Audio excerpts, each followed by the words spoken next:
And Clay Muganda joins me in studio for our press review this morning. Clay, good morning. What did you think about saying good morning? Truth behind MP's war on governors is the headline in the Standard today.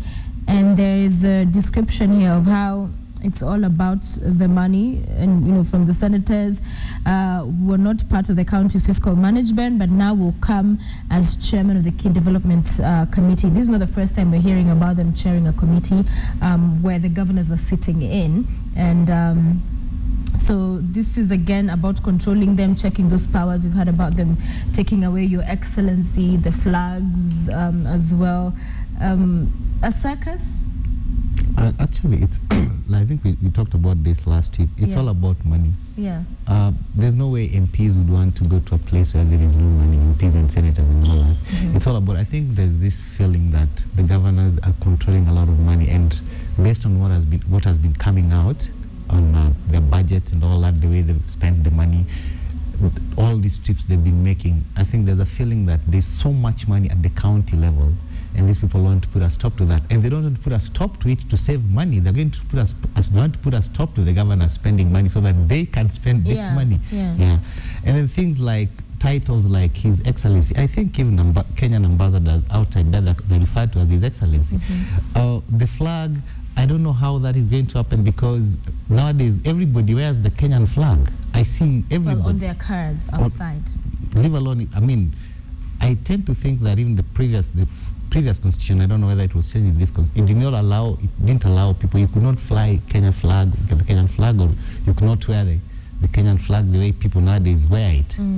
Yeah, so I don't see if that changes anything. If you strip them of the flag, so what? And Your Excellency. But it's not just about the money, it's also about who's the boss of who can summon who is senior to the other. There's also a contest about, we are all here, but I'm more superior to you. Yeah, but I think the whole point here is nobody seems to understand what the Constitution says. Okay. Yeah, because like I think 2 weeks ago, the governors were summoned by the senator, by the Senate. Then some lawyers actually who had represented some governors were saying, no, these people are like the president. You cannot summon them. Yes. Other people are saying that you can. So if lawyers themselves cannot understand this, I'm wondering, I mean, who will ever help Kenyans understand the Constitution? Because everybody comes up with, if I'm representing a governor, then I will be on the side of the governors. If I'm representing the senators, then I'll be on the side of the Senate. So you see, nobody seems to understand what is actually going on. And I think what needs to be done is they need to break down this constitution for everybody to understand. It should be easier to understand. It should be easier, and once in a while we have had the CIC weigh in and talk about. But no, they don't. The clarity is still lacking. I agree with you, but they have weighed in, but not as much as we'd like, because at this particular point, as you rightfully put it, there's so many questions, because all manner of lawyers coming out to say, oh, we are right and this position is right. So it leaves the general public, majority of the people concerned and confused. Actually confused. Because even when CIC gets wades into it, who listens to the CIC? The other day he was on some TV program, and all these lawyers were arguing with him left, right, and center. And so actually he was the senior most lawyer in that. I mean, when it comes to the legal profession, he was the senior most. But still, they were challenging him. So even his position as the CIC chair, I mean, whatever he says, they can still challenge it. So, yeah. So hopefully some interpretation somewhere from the Supreme Court, I think perhaps? they should have made it, it should be something so simple for everybody to understand. I'm even wondering, what did we vote for? Yeah, that is just coming out with various interpretations. But also on the front page of the Standard, new crimes study puts Kenya's thieves high on African charts. So millions of Kenyans are at risk of fraud through mobile banking. A new report that also shows Kenya's growing criminal profile on the continent. So more than 20 million Kenyans use mobile phones, and majority sign up for at least one service where they share their vital personal details. Yeah, this is also another issue of Kenya, of doing something and then acting after the fact. Right. We came up with this mobile telephony services. There were no laws in place like data protection. How when we give our data when we give our particulars to mobile phone companies, how are they going to protect them? I want to believe there's a bill. I want to believe there's a bill which was there were 4 media-related bills. The media ones, the 2 that have been passed or whatever. Then there's one, freedom of access to information, and I think there's one also data protection bill. I think there is, which actually it's supposed like how will those people protect my particulars? Right. Yeah, because sometimes you give so much, you give so a lot of information to mobile telephone companies. Right. Yeah, because there's mobile banking, and then there's the mobile money transfer service. So you give them but you don't know how well they protect them, who can have access to them. Yeah, and I don't think there's a law now in place, like if they give them out, if you can actually take them to court.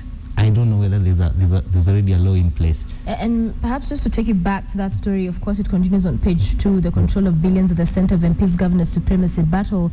And you have here MPs threaten to paralyze government operations as well.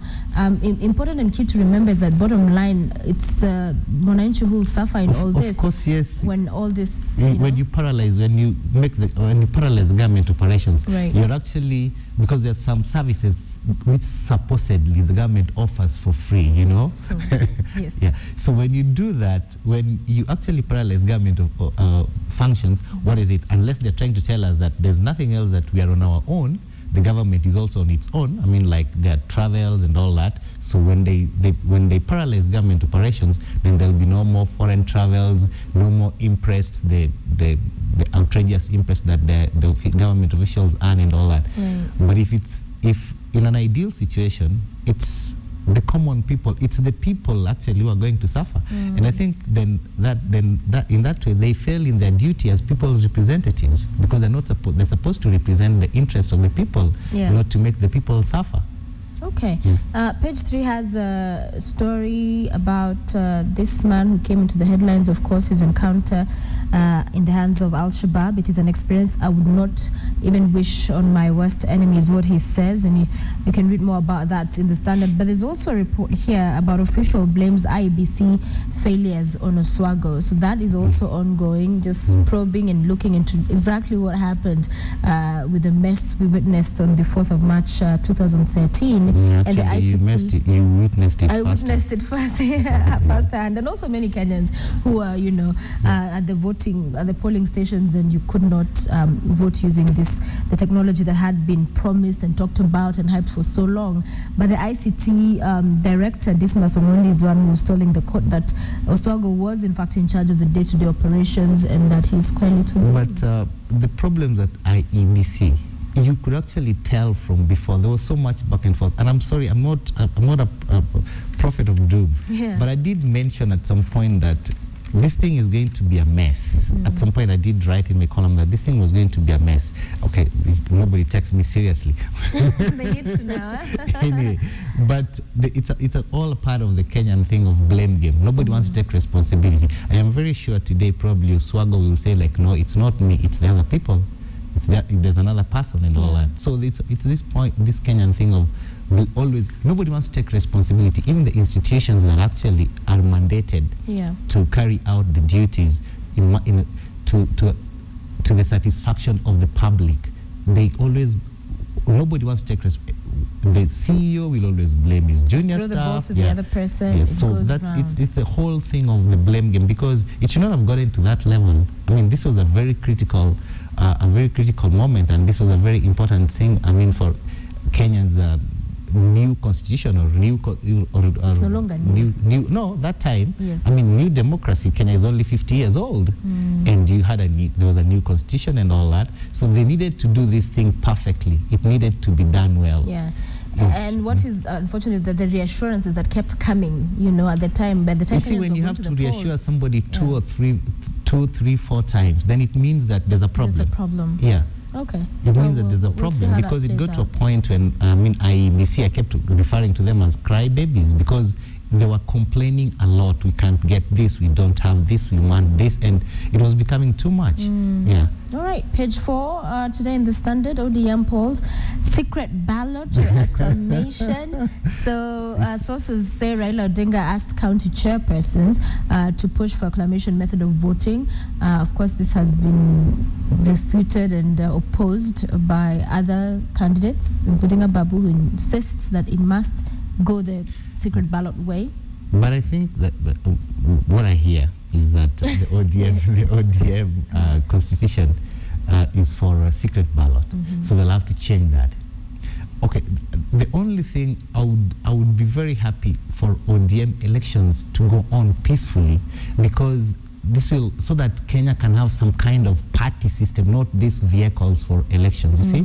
So that even the other parties also, maybe it can set an example, so that even the other parties also, the TNAs and the URPs and all that, there can be some form of a party system so that we know we are going for this is their ideology. You know that every election time, every time there's a general election, then you find people jumping from one vehicle to another, as they call them. I think it should go on well, and they should not, it's not like, they should not do it for the party, like for the party members, but actually this should be taken like something that will show that Kenya is maturing, you know, as a country, you know, as a democracy. That's how I think, that's how I'm looking at it. And even the other parties also, it should, ODM is supposedly a very big party based on what they say. They talk big and they say like they're national and all that. So I think they should not do the things like some small time village organization, you know. And I don't think this is the age for acclamation. Yeah, I know. Yeah, all in favor of clay. No, I don't think so. It's this is the 21st century, and Kenya is supposedly what do you call a silicon savannah or something like that. Yeah, I always see stories of Kenya leading in IT in Africa and all that. Yeah, so we're also leading in crime and theft. Of course, yes, in crime and theft and IT.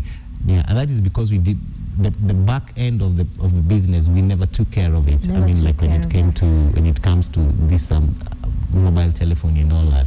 And a breaking story we saw yesterday, page 7, Kiambu Speaker loses seat over fraud claims. Yeah, the guy is so confident. He's being fixed by the governor of Kiambu. He's so confident. He says, I mean, he'll still continue doing his stuff and all that. Yeah. It's quite difficult to understand all this politics, all these intrigues of impeachment, because I think I am not a political analyst again. But yeah, I think it'll get to a point when people will start abusing it. Because now it has, you see, this is a new thing. Everything to us, to Kenyans, is like a fad.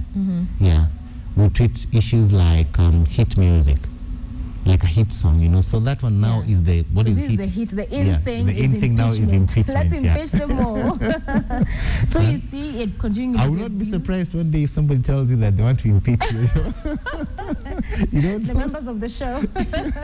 You can have the camera crew say, "Okay, want to impeach you as the host." So impeachment is the main thing now. It's the main thing. I don't know what actually happened at in Kiambu, but I did see the gentleman on television, and he sounded very, very confident that actually this is not the end of him, but not politics. He still has his legal practice and stuff like that. Yeah, and of course, just those concerns he raised as well about, you know, that this, and that was a question that arose at the time when Wambora was impeached, that when county assembly members are unhappy with somebody, then an impeachment comes out very easily. Yeah, but it is in his case, in the speaker's case, it ends there. It ends there. Yeah, it does not escalate. No, it does not escalate to the Senate. To the Senate. All right. A little bit of fever pitch. I know you're a sports lover. Sometimes, sometimes. Sometimes you have an understanding of the goings on there. Conduct led to Baraza sacking is the headline in fever pitch today. Yes, they sacked some coach. That's a coach for which club? Was sacked by Western Steamer. Yeah, that's a coach for Western Steamer. Right. Just because he lost one match. But also, it's... I mean, it was just one match? Yeah, he won the first match. Okay. Yeah, he won the first match. I think he lost only one match and then they sacked him. But he says that he saw that one coming. Right. But, yeah, initially, I mean, to sack a coach because of one match, one loss, it's outrageous. Yes. But you see also it speaks volumes about Kenyan clubs, how well protected are even the coaches or even the players? Right. Yeah, because you can, okay, fine, you're employed by the club, you can be sacked anytime. But when it comes into the players, there is no place, you're sacked by the club, they can end your contract at any one time. Probably this guy's contract has ended, he's been sacked. Right. But he might not be paid. Let's say if he had signed the contract for 2 years, it's a very high possibility that he will not get the rest of the monies. There's no severance pay or something like that. It ends and it ends there. So it also means, there's a lot in Kenyan football that actually need to be tackled on a serious note. Yeah. But nobody wants to talk about it because the players don't know what they want. I mean, the people who know, they take advantage of the players and the coaches' ignorance. You see, Right. I understand there's a coach in English Premier League. He still earns a salary because his contract was terminated early. Yeah. Yes, so he still earns because it was supposed to run for the period that it's still running. I don't think Kenyan clubs can afford that. Yeah, so when it ends, that's the end of it. That's the end. You're totally jobless. For the public transport system, there's a big story today in the extra pullout. The headline is tackling matatu graft. And so cashless payment of fare to limit opportunities to bribe police officers. And so those new regulations force matatu owners to go digital so that you pay, we're required to pay their transport using a cashless, transfer system. That would be interesting. It would be interesting, but you see, how long is it going to take them to reach the people? Because there are people who actually use matatus. I don't call it public transport system because to me public means it's owned by the government. In Kenya we don't have public transport system. General. We have this is called passenger service. Okay. Yeah, or mass transport. Yes. What about the people? How easy is it going to be for the people who live in the informal settlements or down there to get these cards? Yeah, because I don't know how the rollout has been done. It's supposed to take effect from 1st of April. Yes, I so think so. How are they reaching the people? How is the rollout being done? I don't know if the rollout is really reaching everybody. Right, and even if everybody has just been, the awareness in terms of just understanding how it works, because that's just in a month's time. Yeah, but there are times also when probably you can be forced to jump into a matatu, which you never use. So does it mean that everybody now will have to do that in the event that you're forced to jump into a matatu, maybe, or for the people who drive? Why are you pointing at me? I mean, what if it forces you to jump into a matatu and you don't? What will happen? What will happen? I don't know whether it's right to cancel. Remove the cash. The cash option. Yeah. And just have cards all through. But I don't know how wise why it is. the two? Because I think at the end of the day, it is one of those systems. It should be done gradually. Yeah. It should be done gradually. But eventually fully card. Yeah, but though Kenyans, if you give them 10 years, I mean, on the 9th year, there are still people who won't have it, True. So it calls for maybe a cut-off date. Right. Yeah. Okay. Because that's how we run stuff here. Yeah. Peculiar behavior. MPs step up fight against the governors in rare show of cross-party unity. Legislators agreed to hurry laws meant to tame the governors in supremacy war. So again, the focus on that particular story. And interesting that this just brings everyone together. Unity of I think laws should be made for the good of everybody. Yeah. They should not be made to punish a certain people. Yes. Because they're being made now just to punish probably 47 people. I don't know if they went down back to Kenyans and asked them, like, do you think should we pass this? I mean, they might be surprised to find out that not all Kenyans are for those laws. You see, but now just because they're our representatives. Oh, I forgot that. So they do this on behalf of us. Yes. But they're doing it because of they're not happy with some 47 people. Right. And I think that's not the way it should be. I think people need to get to a level that they can talk. The Senate and the National Assembly, it has so many lawyers. It's got people who are well educated and all that. But sometimes they behave like school children. And I'm sorry, I apologize to the school children. Yeah, apologize. Apology should be, we'll see if they'll accept it or whether they'll say, they'll take you to court. Page 3 of the Daily Nation. Defense declares that all 12 ICC witnesses lied in court. So lawyers say information on ODM positions and dates of Kalenjin circumcisions were all wrong. Again, a process that has been unfolding and all sorts of things coming out. Of course, defense will at every time want to punch holes into what prosecution is putting out. I always tell you, when it comes to ICC, I wish I'll be very glad to talk about International Cricket Council. And not what's going on there. Yeah, I mean it's so, there's so much, and I'm very sure most of the people in this country don't understand it. And I'm not ashamed to say that I don't understand what is going on. I'm not ashamed to say that on national TV. I don't understand what's going on. It is because probably I don't want to, because it's too much. There's so much back and forth. You don't know at what point whose witness is going to withdraw, which one is going to come in, which one is going to say, I was coached, I was lied to, I was paid. So it's quite difficult to understand. And that's why I keep on saying, like, I think the best thing to do is to let the case continue on the other side. We cannot decide it in public rallies here, but it's not bad to report on it anyway. Devolution was on page 5 in the Daily Nation. Wambora not reinstated after all. Did that shock you yesterday, that coming from the judges to clarify? No, I blame us, the media, because we rushed so fast and kept on saying that he's been reinstated. Wambora wins round 1. Wambora has been reinstated. I think we needed probably to get maybe our in-house lawyers to try to explain this to us, because I want to believe that our in-house lawyers probably, and they don't take sides. But if at all you went to probably lawyers out there, each one of them could have told you different things, and maybe that is what happened. Yeah, we went with the lawyers. I would not blame us that much anyway, but I think what I would blame the lawyers, because if at all we made a mistake, they could have actually corrected. But you see, the lawyers are also polarized, you know. So the media was innocent. They were very innocent. I mean, they're not taking sides. They just reported it as it came. But also it calls for, we should have understood what it means first. Because should have read the ruling to have an understanding of what it is. Yeah, because even when the Senate was supposedly stopped from discussing it, some senators keep on saying, like, no, we were not stopped. Yeah, it was an order to the speaker. It or was something like that. Yeah, committee. so you see, there's a lot of that. But journalism is history, literature. Is it history written in a hurry? And I want to believe that it's also forgotten in much faster. Very true, because as the news cycle changes, also that changes with the conversations that are happening in the country. Yeah, but I think some lawyers should have helped us to understand it. Yeah, to pick that out. But the problem is they were also polarized. You know. Yeah. So good that the judges came out to clarify. So Wambora is still in the cold up until the final decision. Yes, but he went for the governor's conference in retreat in Mombasa. He was there. He was there. Yeah. And Nditi is, in essence, the governor. Yes.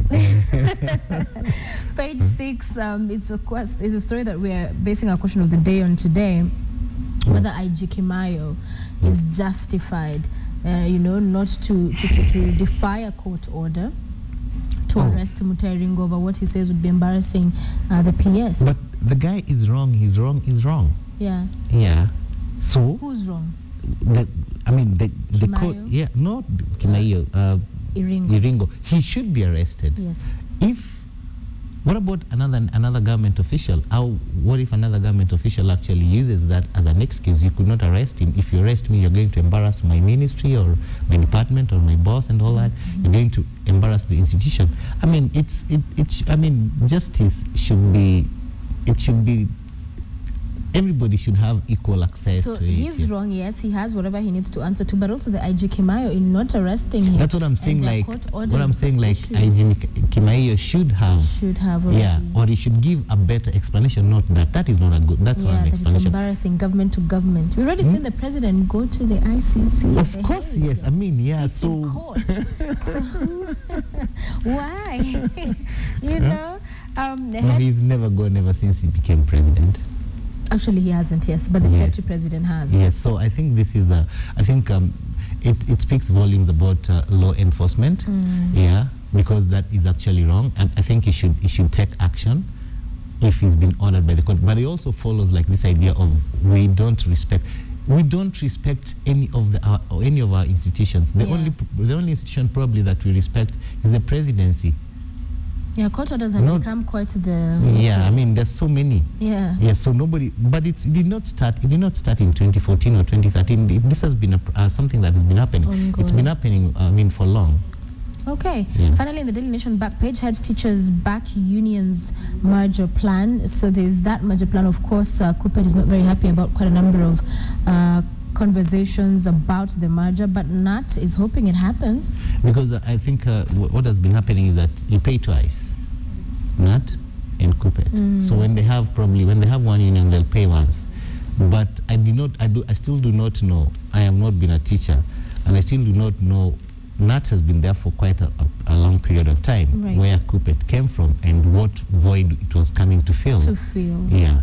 I am not against them. It's only that I do not understand. I don't understand. Yeah, but I do. But just from a logical point of view, I don't know what void they were coming to fill. But now that they're there, what would a merger do? Would it be strength for them going forward in pursuing? But NAT takes. I mean, how many times do you hear of QOTD? We hear about them more often now. Now you hear about them often, but you see, every time people go on strike, it's NAT, it's this. I mean, Kenya National Union of Teachers. Yeah, but okay, it's for post-primary. But I thought NAT was taking care of everybody. Yeah, so that's why I think that they're just being swallowed back, like they're being told, like it's like the small child who's going to come back here, you know. Yeah, that's what NAT is doing to QOTD. I don't know whether, because if head teachers support the merger, then it means that QOTD is not, there's no void that actually it came to fill. It's not being felt, or whatever it is that it came to fill in, it's not being felt. So these guys just want to go back to Kenya National Union of Teachers. All right, to the Star now. MPs/Judiciary budget. Legislators prepare to change constitution. So this is, as we said, it's all about money. It's money. But it's not money that's... It's also making somebody feel pain for decisions or things they've made. Yeah, because I don't understand now, what if at all the judiciary starts making decisions which favor the legislature, will they be happy? Of course they will. There will be no vetting. There will be all money that they want. I don't speak for anybody. Yeah. But I think it's very unfair to accuse the judiciary of activism or anything like that, or of interference, because the courts don't come to you. People go to them. Right. And then they listen to both parties or three parties and then give an order. Yeah. So accusing them of interference is actually wrong. The people go to them. Because they did not come and say, they did not come, yeah. We're here, we want to decide. Yeah, you only go to them for protection and you tell them, like, this and this and this is what has happened. Because right now, I'm very sure people are very happy, the legislature is very happy that they've actually clarified that they did not reinstate Wambora. But you see also, it's a fact, the thing is, the legislature also, the legislators also did not take time to understand what that order meant. So to them it was like, we impeached him and then you took him back. Even the lawyers in the Senate who actually have been running from TV station to another, one TV station to another to explain. I'm very surprised that actually they never realized that the order did not reinstate Wambora. I thought, because and they've been fighting on Twitter all through. Yeah, especially Nditi's lawyer, who had been very categorical that she continues to be governor to avoid the void, should at least have been also quite, outspoken in as far as what this dispensation, I hate that one, is creating right now. We are creating a lot of celebrity lawyers, TV lawyers. There are too many TV lawyers now. You see, because they tend to argue their cases on national TV and on Twitter. When they cannot go on TV, they go to social media and start fighting there. Yeah. I mean, you can actually see that. So some of them don't take time, because it could have been very easy for them to explain to us that this is the situation here. This gentleman has not been reinstated. Yeah, this is what the order reads.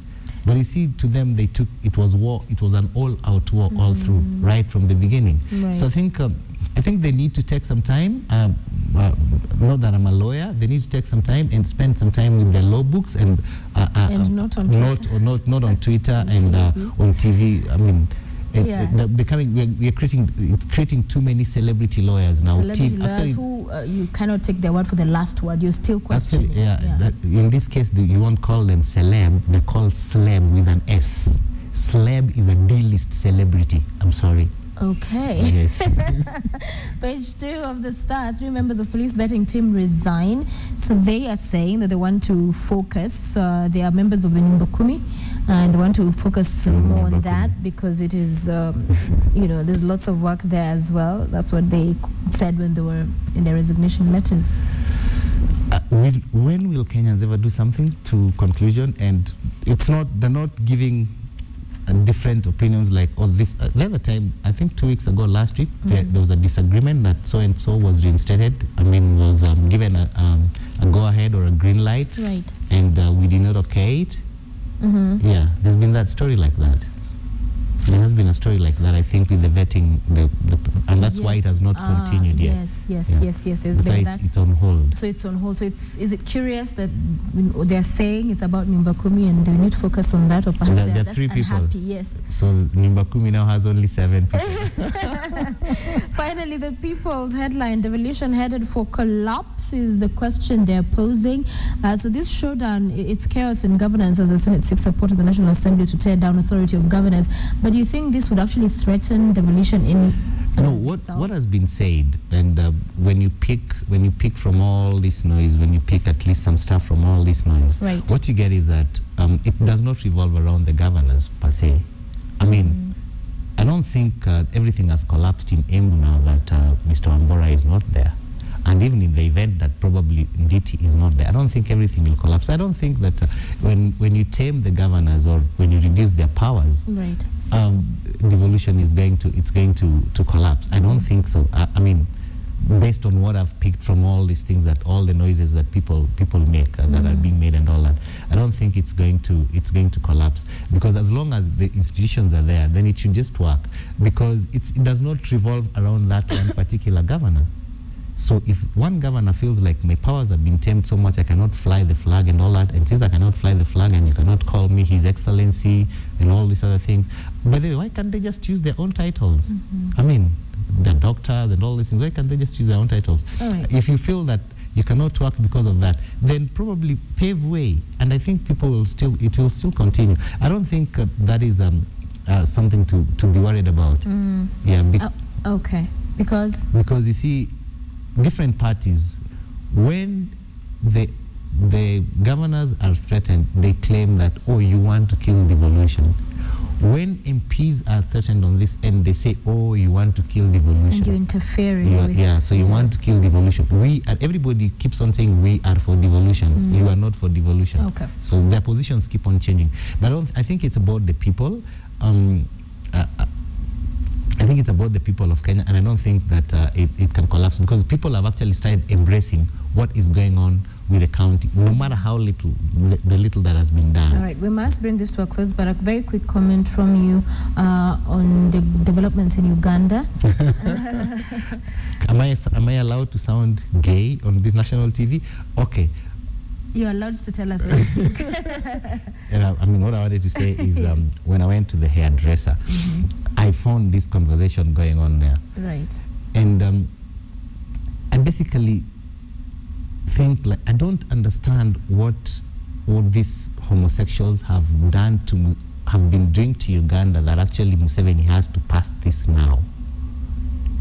And at the same time, I do not understand whether he did it for Ugandans, or he was doing it because he's poking his finger to spite the West. You see, that's what I do not understand. I don't know how these people have been affecting him. But at the same time, I think Museveni also, when you rule for so long, it gets to a point when you run out of ideas. When you want to now do something that will get you you have to do something that actually people will talk about you. Yeah.